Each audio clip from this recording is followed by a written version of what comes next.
The Juneteenth federal holiday commemorates when Major General Gordon Granger reached Texas on June 19, 1865, to enforce the Emancipation Proclamation, informing the enslaved people there that they were now free.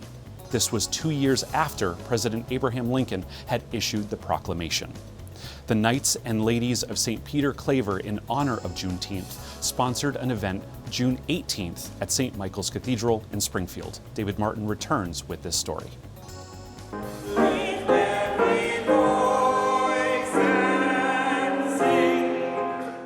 The Juneteenth celebration began with Mass celebrated by Monsignor Christopher Connolly, the rector of St. Michael's Cathedral.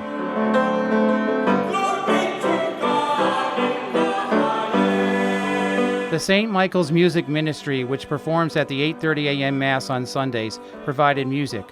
Choir member Brian Skelly believes Americans of all races and backgrounds should commemorate Juneteenth, the date that slavery ended. I have Irish and Italian heritage, but I am Africa too. I was born and raised in a country that has a great deal of influence of African culture on it, disproportionately large from African Americans that came here mostly through slavery. And we have to realize that's our history, because culture doesn't pass on through genes. Culture passes on through speech, through relationships. After Mass, a reception took place in the Bishop Marshall Center. Guest speaker Zelman Z. Johnson, the proprietor of the Olive Trees Books and Voices bookstore in Springfield, spoke about the history of Juneteenth and the struggles and triumphs of African Americans as it became a federal holiday.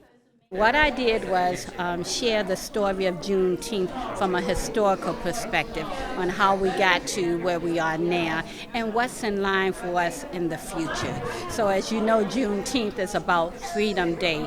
So we do have freedoms, but we need to use them for the better of the good. Those attending agreed that it is very important to tell the true story of Juneteenth to the younger generation. And you could read more on these and other stories at iobserve.org, where you can find articles from our Catholic communication staff, as well as on-demand episodes of Reel to Reel. That's iobserve.org.